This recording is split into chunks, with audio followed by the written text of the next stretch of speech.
Hey everyone, Mike here with another visit to the Videogame Shoebox, and this week I'm responding to a request from Ben in the YouTube comments who wanted to see me cover a game from the Legend of Zelda series.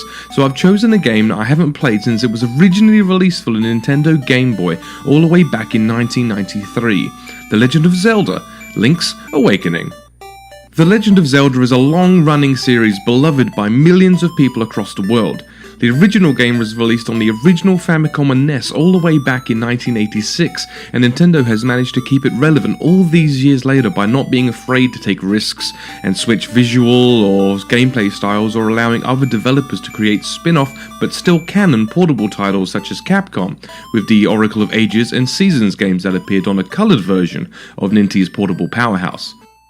The Zelda series has been spanning for the last 30 years of video games and has developed itself an overarching story across all of the titles. The lore of the series itself and the explanation of what game fits in where in its huge timeline would actually take up a full Player Attack episode, if not longer, so for now I'm just going to talk about this Game Boy classic. Link's Awakening is the fourth game released under the Zelda banner, and once again centers around the little hero in the green tunic, Link. I'm messing with the DX version, which came out for the Game Boy Color 5 years later and was also backwards compatible with the original model. It is mostly the same game, but with a couple of added bits like, color! And some puzzles that utilize this new feature. Fresh from saving the world in the Oracle of Ages and Seasons games, which would actually get released years later. See, I told you this was going to be complicated.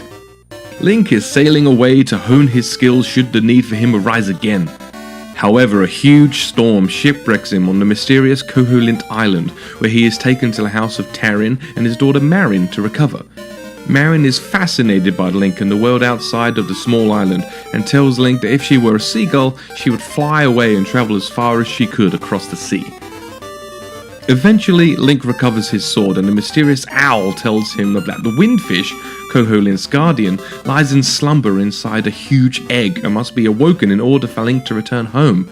It can only be awakened by the 8 instruments of the sirens. The game progresses as you continue your quest to locate these 8 magical instruments, but during his search for the 6th instrument, Link finds himself in the ancient ruins where he finds a mural that details the reality of the island. It is merely a dream world created by the windfish, a fantasy made real by the immense magical power of the creature as it sleeps. After this shocker of a plot twist, the owl shows up again and tells Link that this is only a rumour, and only the windfisher knows for certain whether it is true. To know for sure, you'd have to wake the windfish. Wind Waker. Get it? Zelda? No? Okay. And save the other inhabitants of the island who were more than likely trapped in the same fantasy as you. The enemies around the island and the bosses guarding the instruments are pretty well justified in the story as nightmare creatures attempting to obstruct Link's quest for the instruments, as they wish to rule the windfish's dream world for themselves.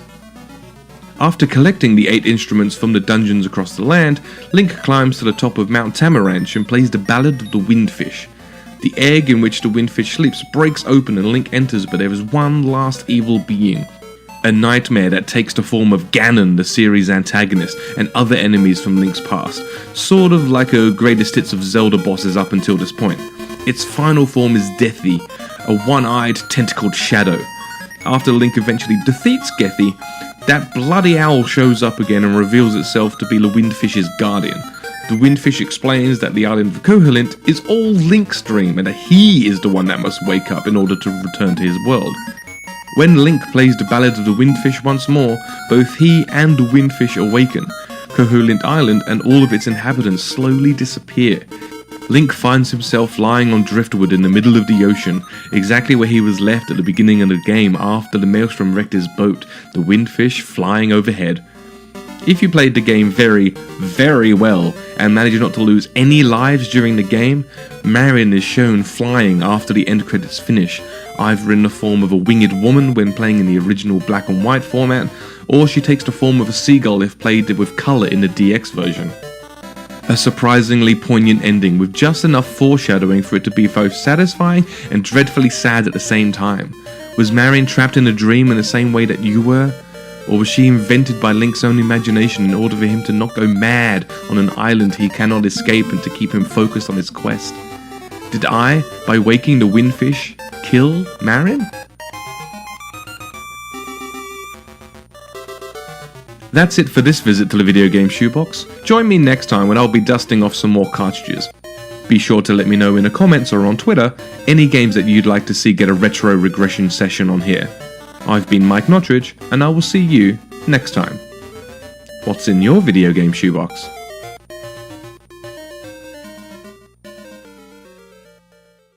And that's about it for this edition of Player Attack. Thanks for watching. Next week, Johnny's film review takes him aboard the zombie-filled train to Busan, while we head off to greener pastures as we chat about Farming Simulator 2017. In the meantime, you can catch us at playerattack.com. We're on Facebook, YouTube and Twitter, and if you've got something you want to say, send us an email, mailbox@playerattack.com, or just hop on our forums. Also, if you want to support Player Attack, you can find us on Patreon and help us bring you the latest in gaming news, plus all these wonderful interviews and reviews from the world of video games. Till next week, I'm Jessica Citizen, and this is Player Attack.